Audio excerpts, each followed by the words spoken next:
Good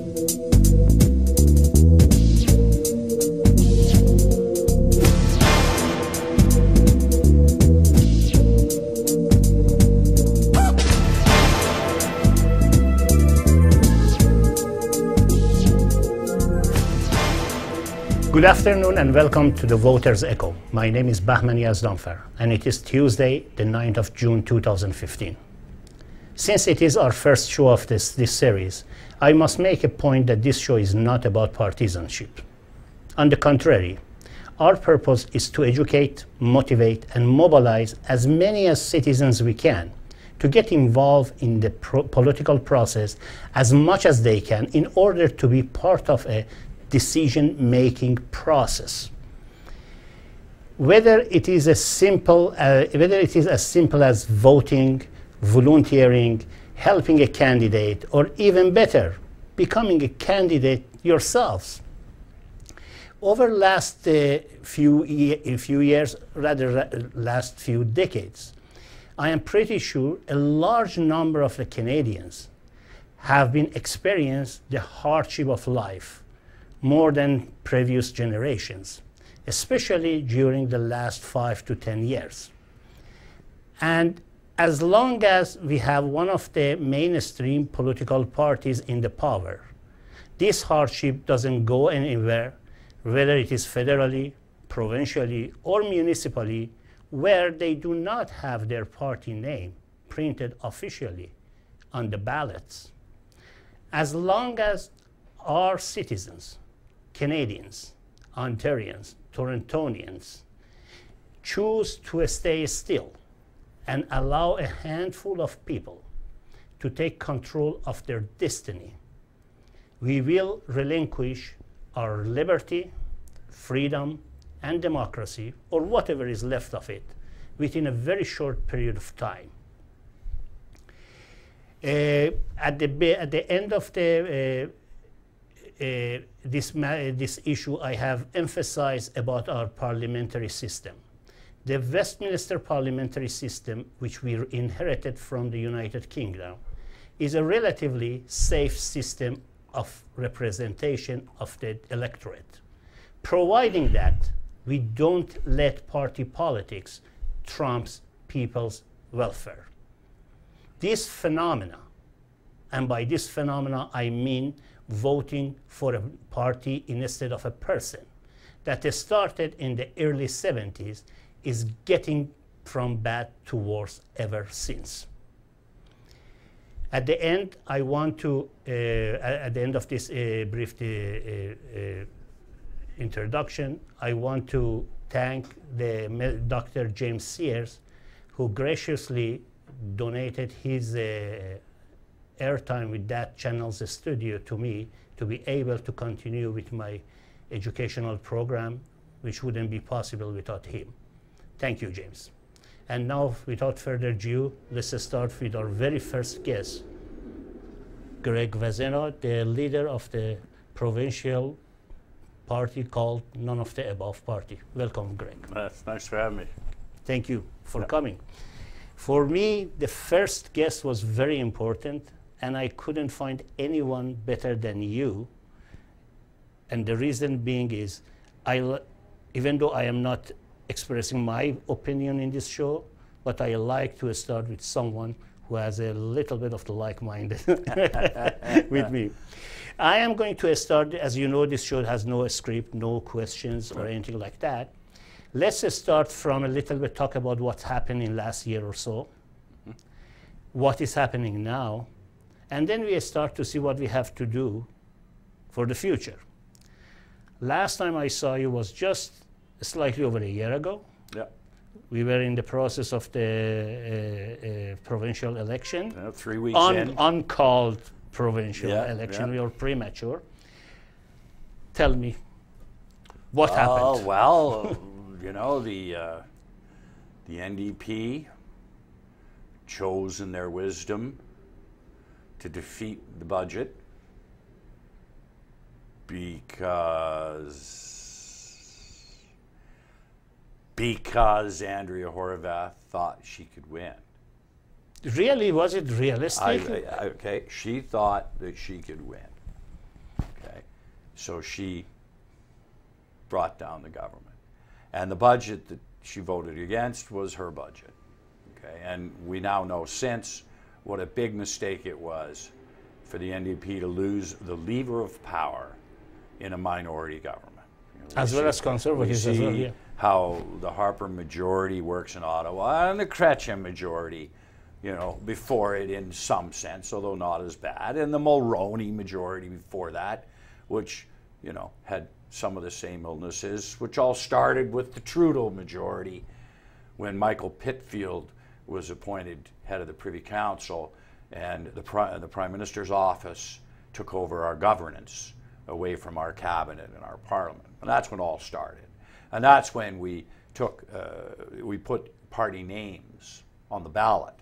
Before that we didn't. Before you voted for the best person in 1972, as your MP, yeah, as I mentioned. Yeah. And now we put parties on the ballot. And then we changed the election laws again and gave these advantages to parties and these advantages to parties. And I mean, it got so bad that during the Mulroney years, you had the Liberals and the Conservatives and the NDP on a Friday afternoon introduce a bill to make the small parties run 50 candidates in every riding, to put up $1,000 non-refundable for every Which candidate, still is there, and 15% of the vote.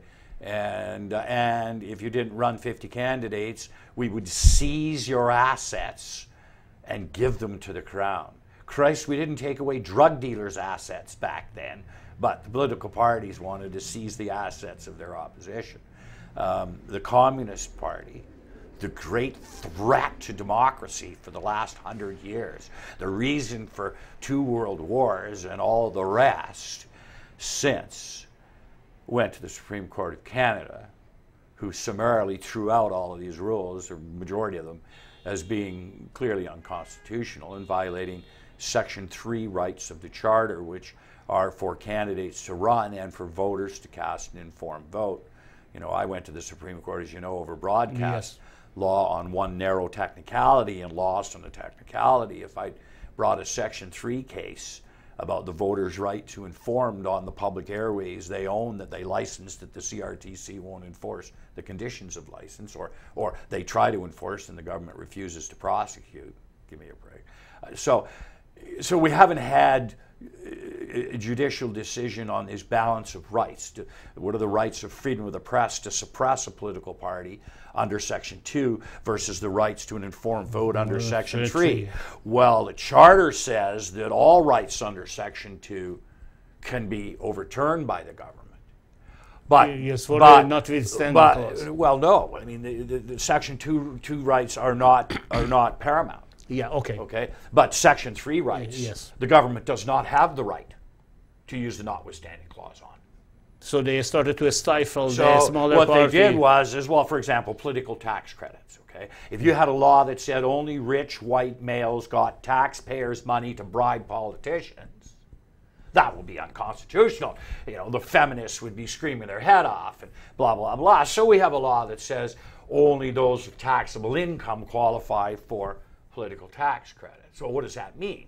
Well, that means 100% of the poor, 95% of disabled, 75% of seniors, 70% of immigrants, and 60% of women don't qualify for those. And yet over 80% of white males and over 70% of males as a class.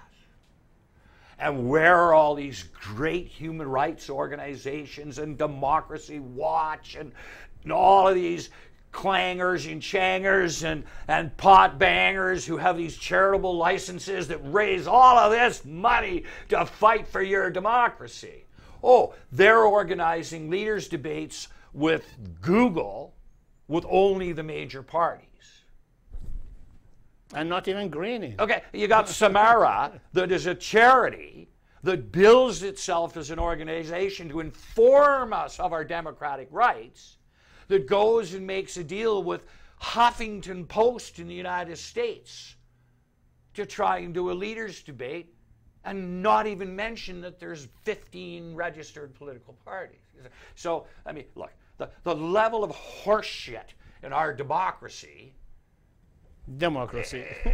Okay, is growing exponentially. So now let's go back. So Andrea Horwath is bright enough, in spite of all of this, intelligent enough to say, yeah, we'll give away, we'll roll in the fuzzy dice. I got the fuzzy dice.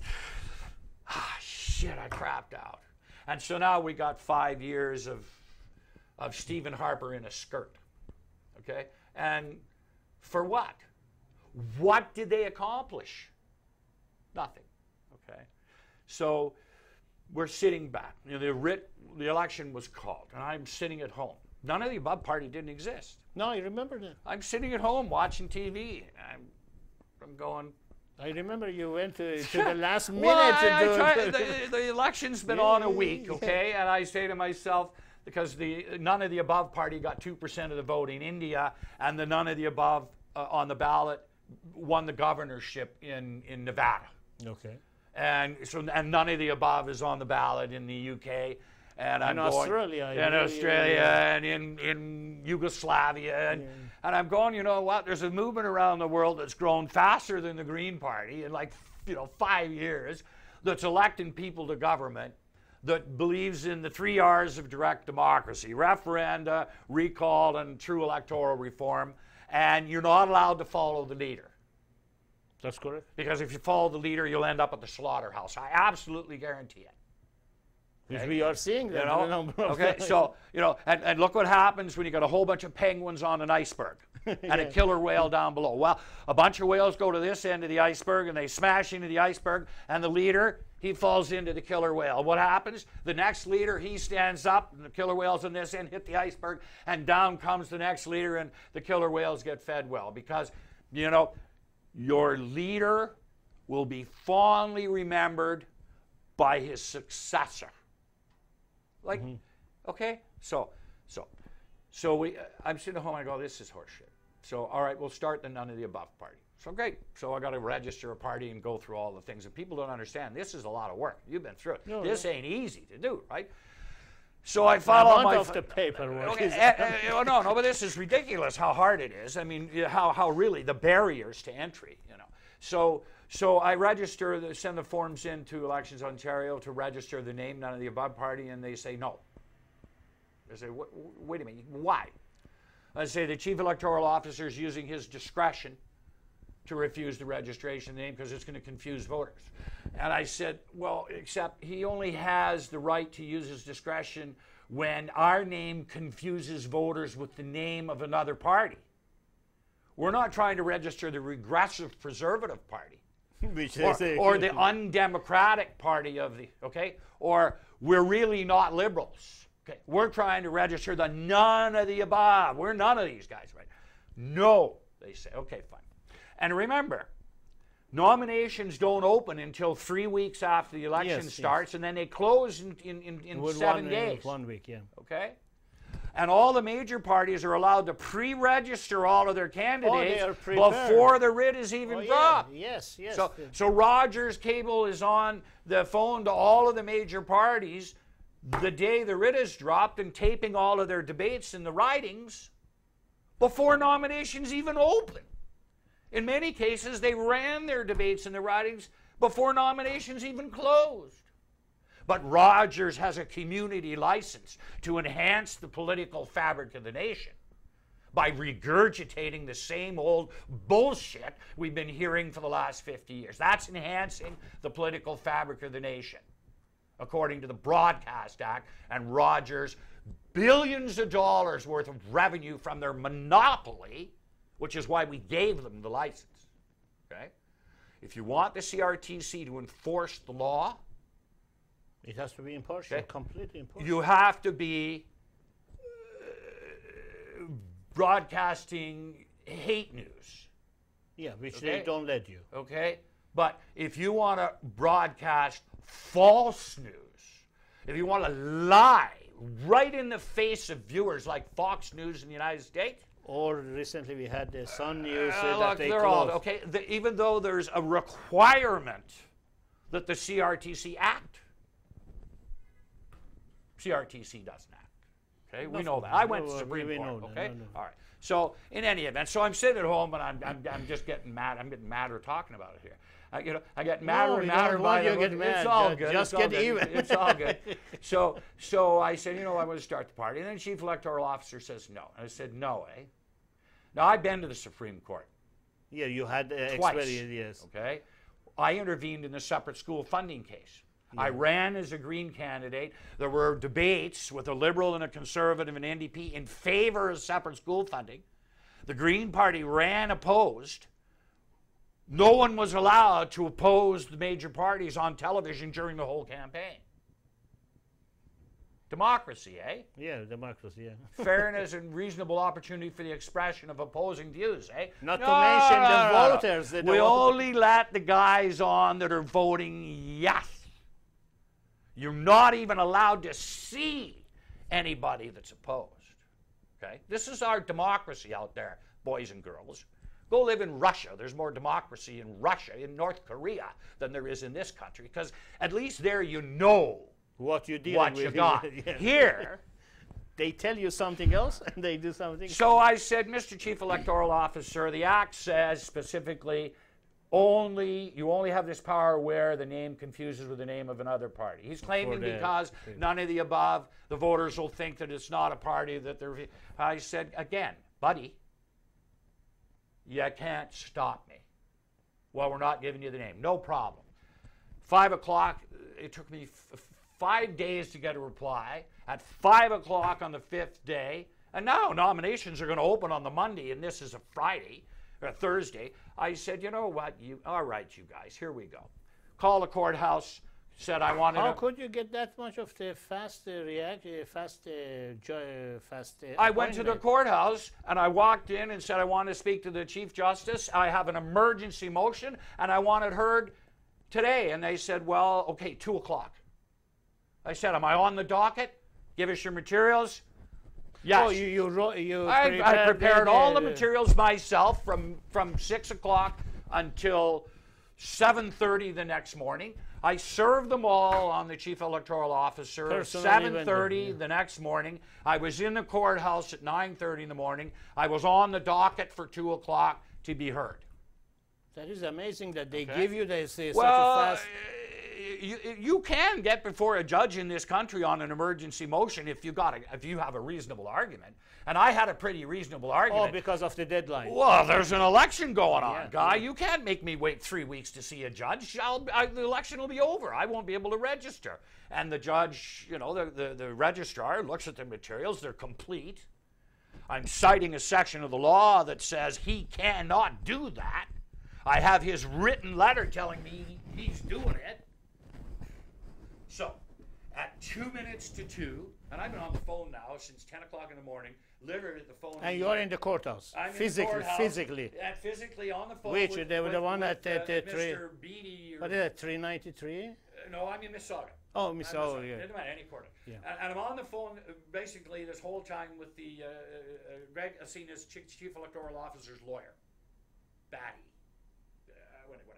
And anyway, so he says, well, maybe if you resubmit, we'll reconsider, blah, blah, blah, blah. And I said, if I don't have my name approved by 2 o'clock, we are in the court. I am going to get a court order that you register my name. And you will face with publicity. Then I'm going to get a court order nullifying the whole election. Yes, you can because which you actually can. There's a precedent for it in Canada. There actually is for nullifying election because of regulatory matter.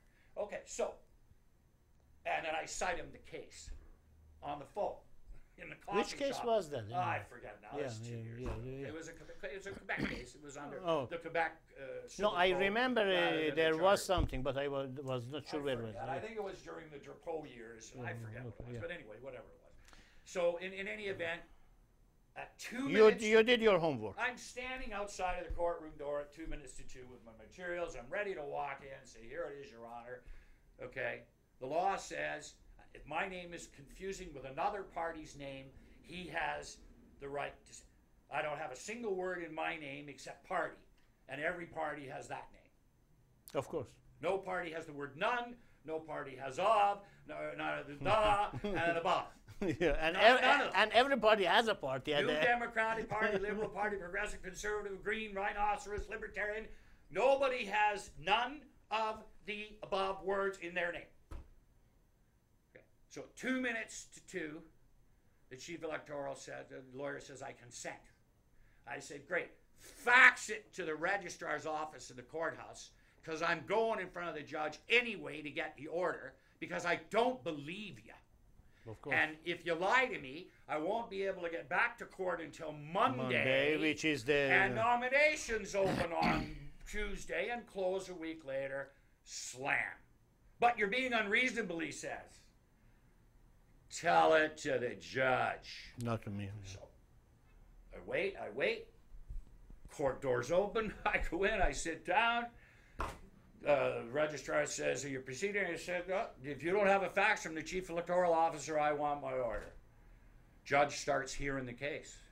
Oh, so you presented He starts hearing the case. Oh, okay. In comes the registrar, hands me the fax. Your Honor, I withdraw my motion for an order, mandatory order. They've consented.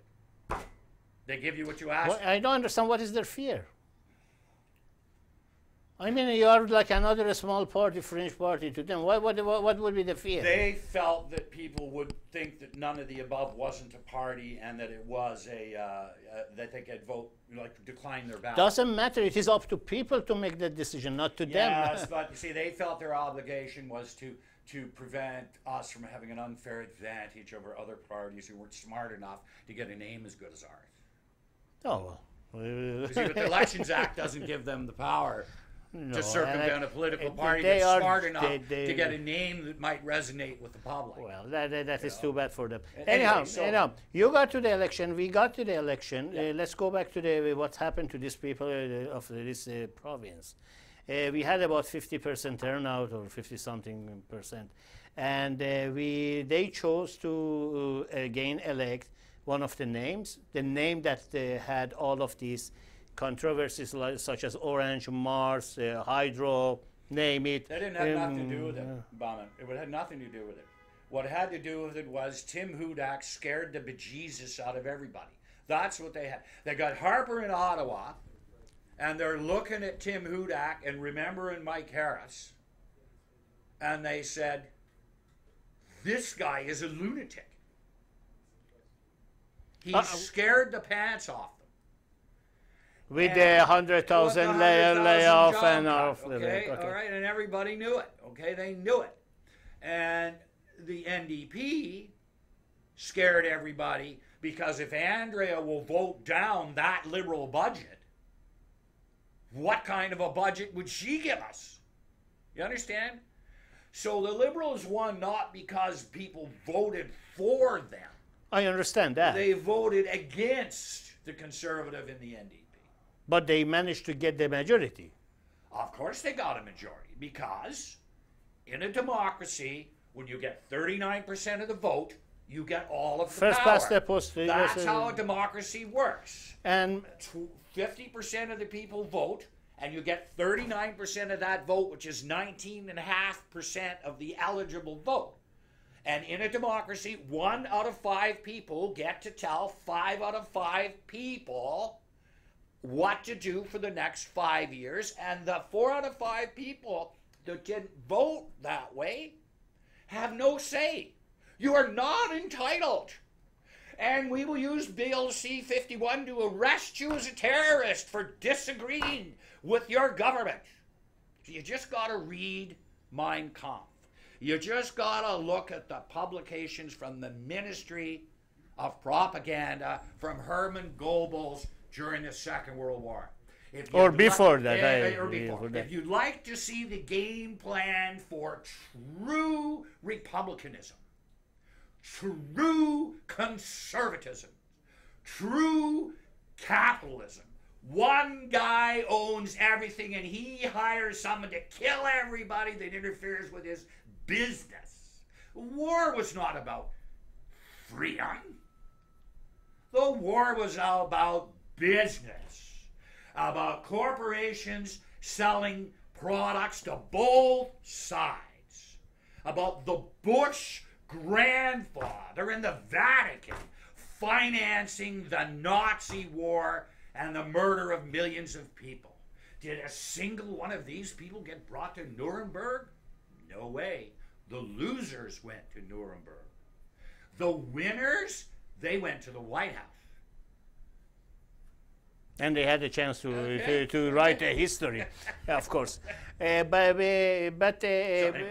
regardless of that, so the election is done, and this lady and her team, 57 of them or whatever, they came, and they managed to get totally about 14% of eligible voter, which you alluded on that by 19, because some of them didn't get elected, of course. And now, for the next 4 or 5 years, the 86% of the province has to follow what 14% tells you. You do what I tell you. So my question from you is, shouldn't we rewrite the definition of democracy? Okay, I get a little angry sometimes, or not angry, but excited, expressive. Yeah. About this stuff. And you have to. This stuff irritates me. It irritates me too. Bit, right? Hey, don't see I am here. At home, I am banging my head to the wall. Exactly. I'm screaming while I'm saying, calm down. Well, at least you have a wife who can calm you down. Amazing. Yeah, long suffering. But no, in any event, look, we only live in a democracy in name. What we actually live in is a democratic dictatorship. Oh yeah, you're. We live in a democratic dictatorship. Okay. Yeah. A democratic dictatorship. Rocco Galati called it silent, silent dictatorship. Exactly. You get to vote for your dictator, and then for 4 years or 5 years, you don't get any say. Okay. Yeah. Now, if you're really rich, and you can buy tables of 10 at 1,000 a person or 500 a person at all of these political events during the time that your friends have a majority, you can write any law you want. All you do is hire a lobbyist and tell him to say, this is what I want to do. I want to take away all tenants' rights. And the lobbyist writes the bill for you. And then he goes to have chicken dinner with all the cabinet ministers and all the boys. And then some backbencher submits your bill. And then it gets passed as law. And they say, but Mike Harris, you're a mean person. And he says, no. It's in the best interest of all those people to be homeless. I mean to obey the law of free enterprise. And if you don't like what your landlord is charging you for rent, then you should move out and find someplace cheaper. Well, and if there's no place cheaper, too bad, because that's free enterprise. Okay? And then when the NDP came in 1990, you have the exact reverse of that. Okay? Because all their lobbyists and all their friends from the left and are that there. is why the money and moves so out. in they come and they do the rubber chicken and turkey dinner and blah, blah, blah. And the lobbyists write the bill. And the Canadian Labour Congress says, okay, we want this, we want this, we want this, we want this, we want this. Okay. And they pass it all. And the next guy that gets elected, what do? They spend all their time first undoing everything Buddy did over there. And at the cost of the taxpayers, of course. And doing their own. And the problem with that type of government, and the reason liberals governed for so long in the middle, is because many government projects take long-term planning. And so you'd get into a project and you'd take 10, 15 years to get it approved, and you'd fund it and get it in the budget, and you'd start on it, and you get halfway through, and some clown would get elected and say, no, we're not doing it. And this has happened here, the Spadina subway, the Spadina Expressway, the Spadina Expressway. Can you imagine what traffic would be like today if we built the extension on the Allen all the way down to the Gardner? Can you imagine? Okay, and on and on and on and on. And always over budget and the Gardner Expressway. Our politicians have jerked around so long making a decision what to do that we now can't make the decision. We can't make a good decision. All we can do is make a worse decision. If we had buried the Gardner like they buried the big dig in Boston 30 years ago, it took them 10 years to do it. It was an absolute nightmare. It was 5 times the budget. Now we're 20 years after, and guess what? Smartest thing anybody ever did. Okay?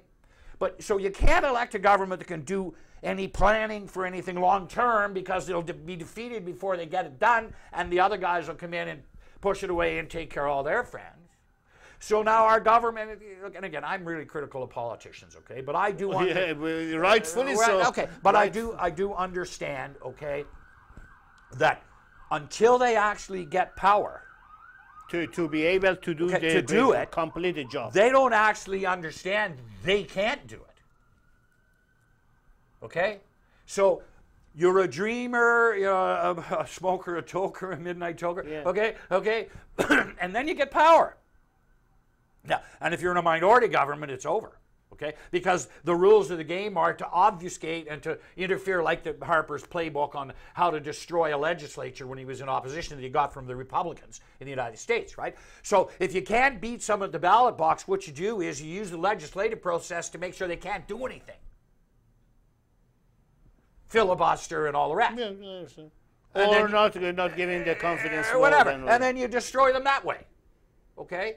So we no longer have politics where we used to have politics up until the Trudeau years, and in a lot of the Trudeau years, where our politicians were big thinkers, where there were real big ideas, and when and a government wasn't run by the Prime Minister, the government was run by a cabinet, and there were 20 people in that cabinet that could replace that Prime Minister. Right now, it's okay. like now we got one guy, and we got a 22-year-old bully from a schoolyard who's the Minister of Employment. Yeah, and we got a banker who's the Minister of Finance that says that it's the Prime Minister's grandchildren that are going to have to solve our problems. And the Prime Minister says we're going to solve climate change, we're going to stop pollution of our hydrocarbons by 2185 years, when my grandchildren are 75 years and still running this country. And these people, they actually believe this stuff. This stuff doesn't come out of their mouth by accident. This is what they actually believe.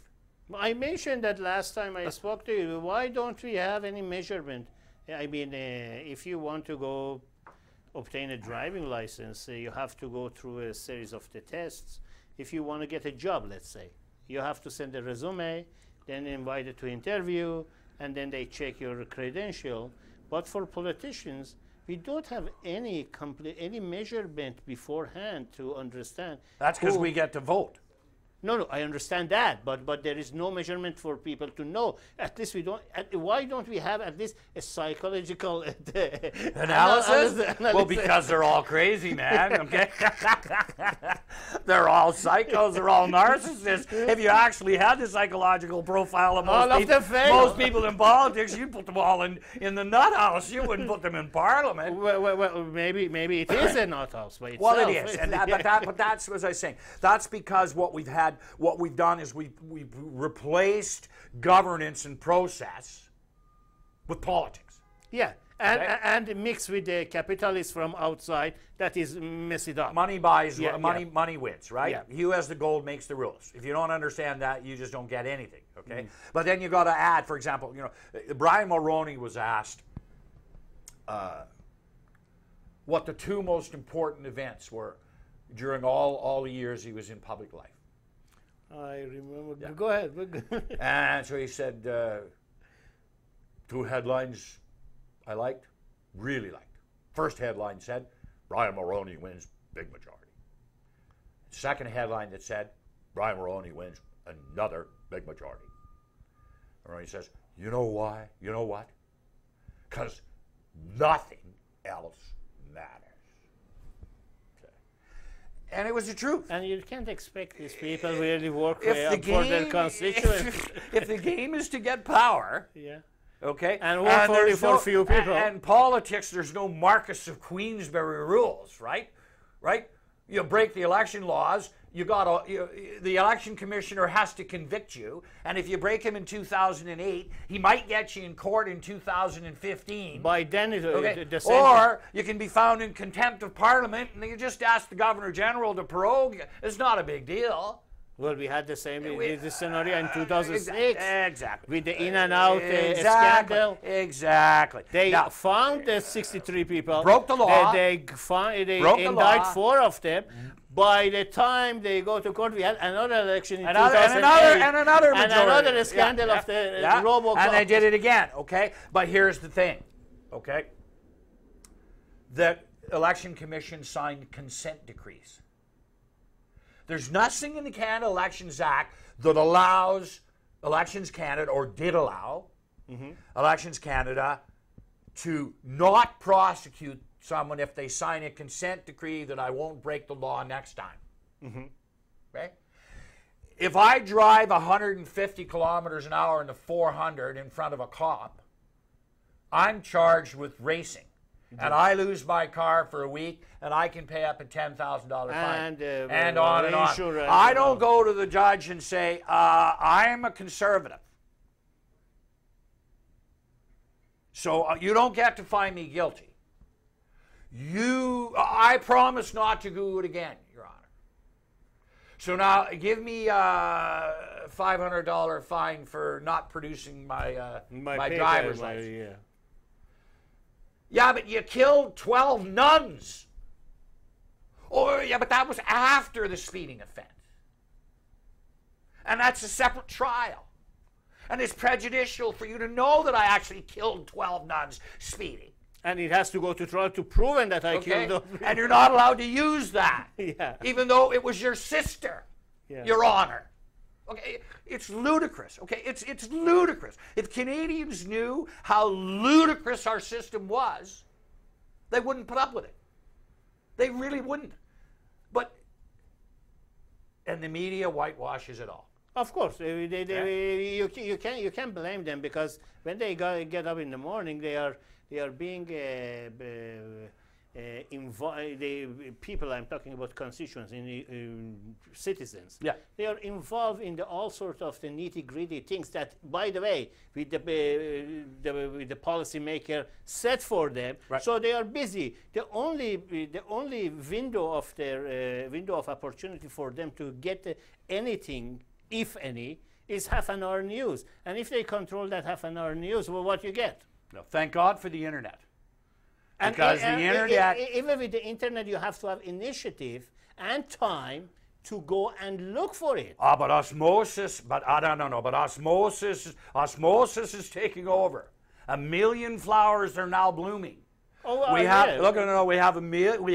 a generation of kids, who are sort of, we'll say in the voting age from 18 to 29, okay, that turn out at half the rate of seniors, okay, but their involvement and monitoring of news and public affairs online is twice that of seniors. Now, they're getting their news from Facebook and from Google, and there is a problem with those organizations now signing deals with mainstream media to feed content, because they think that they'll be able to manipulate that. But as soon as they push it too far, then they'll go the way of MySpace. Okay? Okay? They won't survive, because consumerism on the internet is instantaneous. Okay? Shaming on the internet is instantaneous. And kids don't care if we shame. You're an asshole? Everybody knows you're an asshole. Oh, you weren't an asshole? Oh, geez, my bad. Okay? And that's the way it is. So the viciousness, the mercenariness, and the speed of that, and the speed of like Twitter of the great unwashed will overtake any control that, at least in the free world, except you got Bill C-51, and now it's a criminal offense to say anything that affects the economy of Canada.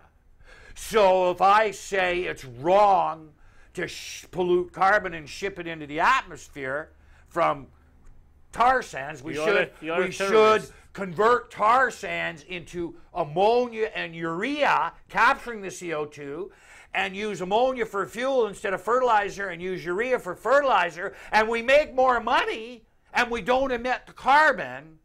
I'm a terrorist. Yeah. Even though the IPCC said in 2007 that if we built 10,000 ammonia plants, we could scrub the CO2 out of air when we make the nitrogen to make ammonia. We could scrub the carbon out of natural gas, and we could actually reduce CO2 levels. And they said that 10 years ago. But I'm a terrorist if I tell you that there's a better way to deal with our hydrocarbons than the oil industry says. Because the oil industry runs the government, and the government tells the police, you're a terrorist because you're fighting against the economic interests of a Chinese oil company in Alberta. Which is, by the way, they sold it, and then after they said, "Hey, we are going to review our future, our future deals, our future." So, but anyway, so you get the point. What I'm saying is, now that let me a little bit go fast forward after the disgraceful provincial election. I call it disgraceful. It really was. That we had in Ontario. We had another disgraceful election, which was municipal. Well, I thought you were going to talk about Sudbury. No. Because the Kathleen we are going there. Okay, we're going to go there. But it happened before that. That's right. Okay, let's go. I'm going chronologically. Okay, so what happened at the Toronto election? Yeah, in Toronto election in general. And what was wrong there? We traded a crackhead for a silver spooner. And we don't know really what's happened in the last days of that. I know it was an illness issue, but I was always wondering if there was an illness, why she didn't, why he stayed to be for the consular aspect of that. Because it's a slam dunk. Winner, winner, chicken dinner. He runs for his seat. His nephew, who was going to run for the council seat, runs for school board, and they're both elected. And you just earlier mentioned about the Guardian Express. These people are still they are negotiating as we speak right now. Yeah. Just a block down out of that, and it's still the guy wants to put the hybrid system. Look, in all honesty, I'm not going to criticize Mayor Ford for the Gardiner, or not Mayor Ford, Mayor Tory for the Gardiner decision. To be brutally honest about it, because I don't know enough about it. Okay. Yeah. But I can tell you that a former Liberal MP, Jimmy Karaginis, the Greek guy on council there, he's saying, we studied burying the Gardiner 20 years ago. Yeah. And it was going to be expensive to do it. But it's going to be a lot more expensive to do that now. And what they said was, we're going to take that option entirely off the table. But when they took that option off the table, they didn't have the hybrid option on the table, which was 1.5 times more. Yeah. Okay. And I mean, I don't believe that you can rehabilitate a white elephant. No, you can't. Okay. It's just good money after bad. So I mean, I believe that if we're going to have to spend the money, then whatever they do should be generational.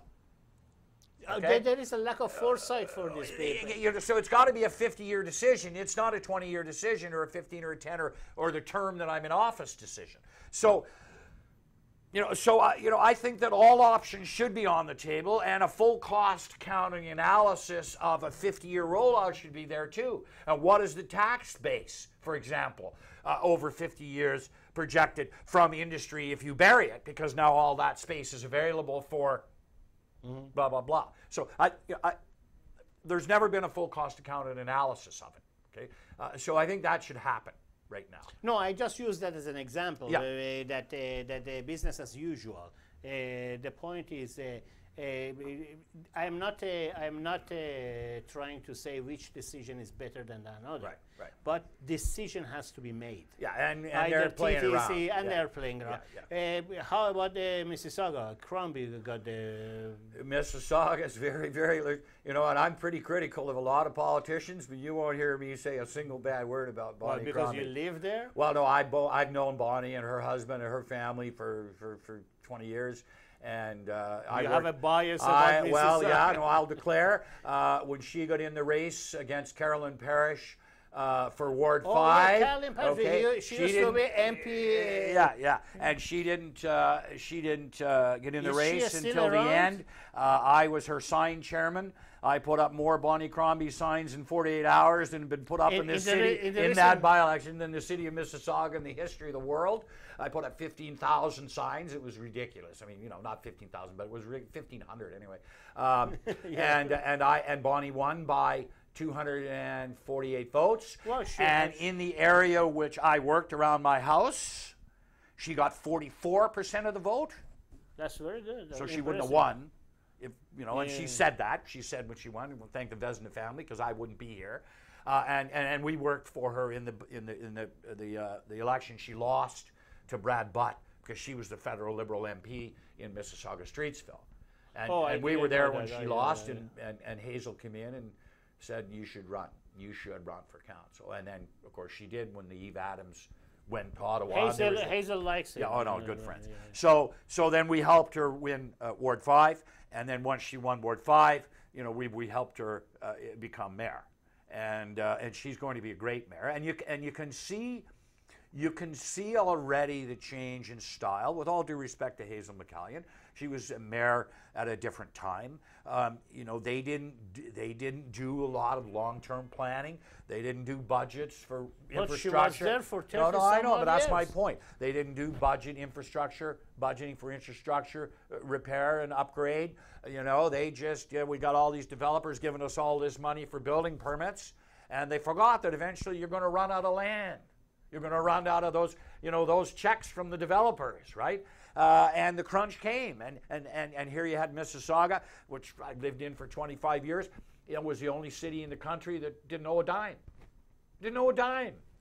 And, you know, now we're borrowing $500 million for infrastructure, because if you don't spend the $500 million now, it's going to cost you $3.5 billion to do it later, okay? So, you know, with all due respect to McCallion, she set the agenda, and that's how it was, and you agreed with her, or you were Carolyn Parrish, right?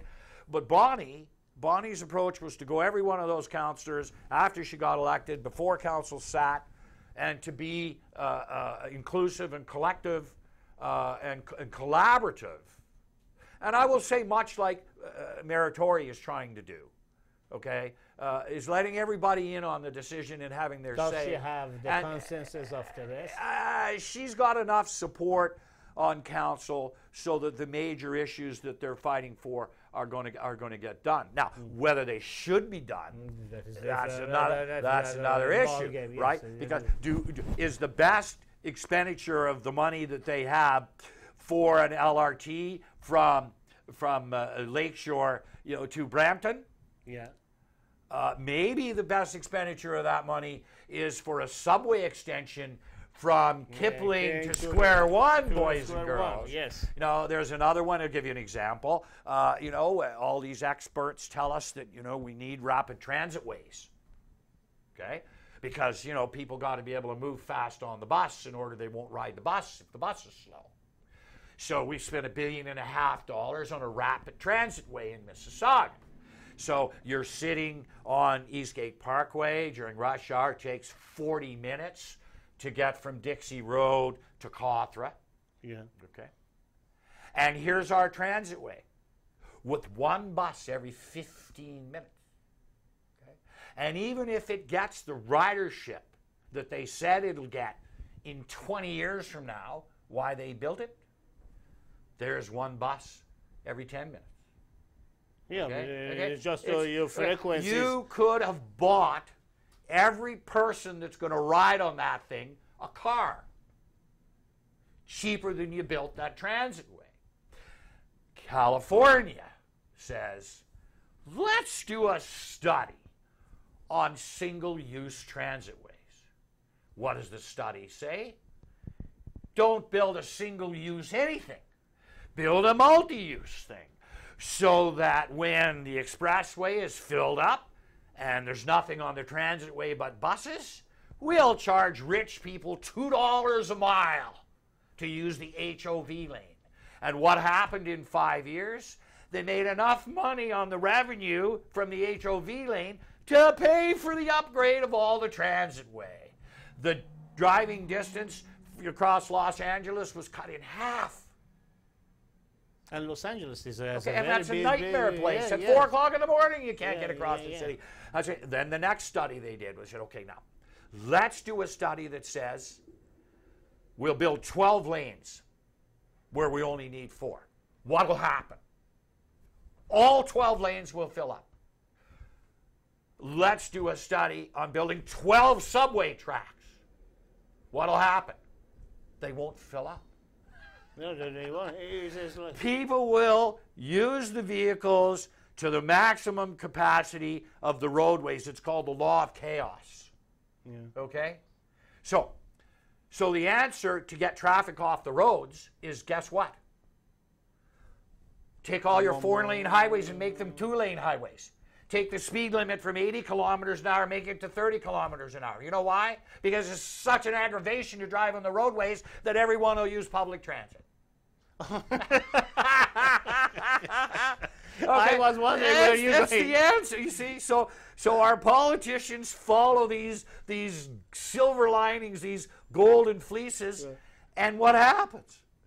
Now, having said that, you mentioned something about Sudbury very just briefly. Well, what was your take on that? What I can't understand is why our government believes that sexual rights are the only rights that matter in Ontario. Your religious right to educate your children the way you want, you don't have. The rights of a disabled candidate who won a nomination, he has no rights. We're going to offer him a job, and if he doesn't take it, we're going to throw him out on the sidewalk, and we're going to appoint a candidate. Which they did. Okay, which they did. And the chief electoral officer, for the first time in the history of the country, comes to the conclusion that there was a bribe offered. First time in the history of Ontario there's been a ruling. Yeah. Okay? And now we got the OPP investigating it. But nobody hears it. Or it's been handed to the federal crown and the RCMP.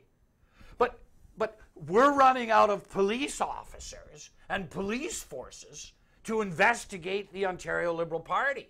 Which is in government. Okay, and wait a minute now. Okay, what, 7 years investigating Orange?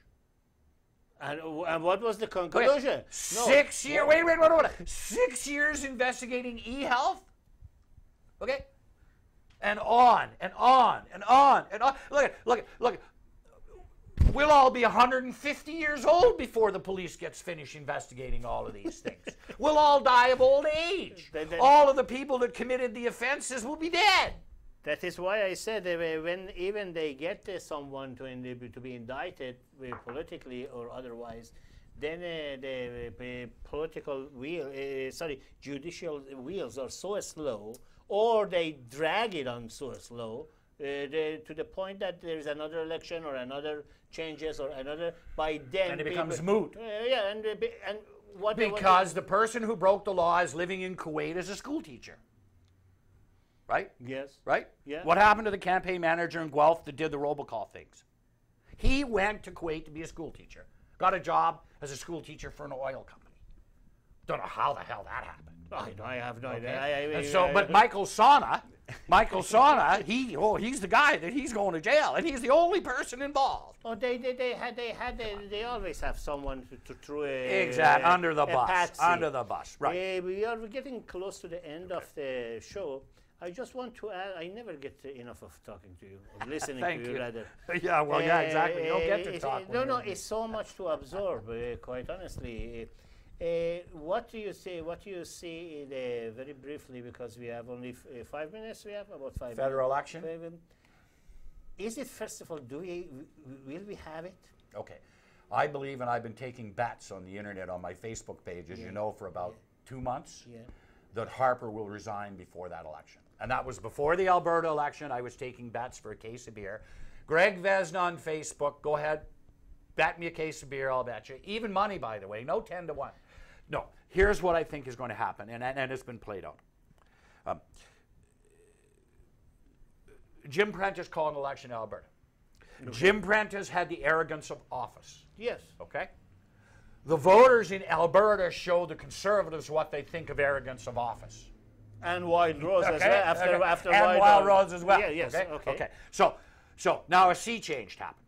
Okay. So all the geniuses in Ottawa are telling Steve, nah, it's okay, it's no big deal. There'll be a blip in the polls, they'll be gone in 3 days. And now the NDP are leading the poll.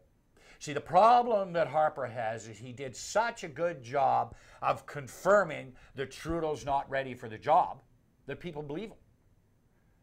But what he didn't do... He did with Ignatieff too. But what he didn't do is it convinced people that Mulcair's not ready for the job. In fact, they think Mulcair is. So now Harper's going to come out with a whole bunch of new attack ads against Mulcair. And people at home are going to sit back and go, wait a minute. This is the same as Alberta. I believe that Mulcair will win the election. Oh, do you? Yes, I do. And I actually believe that if he comes out with 1 or 2 more of the tools of direct democracy, he's already running on mixed-membered proportional representation. If he comes out with a proposed referenda law, if he says, you don't have to be afraid to vote for me because I'm going to do something none of these guys will do for you. I'm going to do what Mike Harris promised to do and got an 80-seat majority. He promised to keep his promises and give us a law to make sure that everybody else will too. If Mulcair actually comes out with electoral reform and referenda law, he'll win 200 seats. I don't agree for the last note. I'm glad that you put your prediction online so we know that where you stand. I personally, especially after hearing the news that Duceppe again got into the Bloc Québécois, I think there is a talk or something about his re-election of the leadership. How many seats did he get in 2011? 4 or 5. Okay. A long way from 50 to 60 seats. We will have very interesting year. Yeah. Ladies and gentlemen, thank you for being with us, and thank you for being my very first and gracious host. I will have you again as soon as we get to the election time. I will have you again come here because it's very important to have your view on the ongoing process. Thank you for that. Thank you for staying with us for the last hour or so. Please remember, take part in your electoral process. Vote first. Yes. Help a candidate. Be a volunteer, or even be a candidate. Thank you.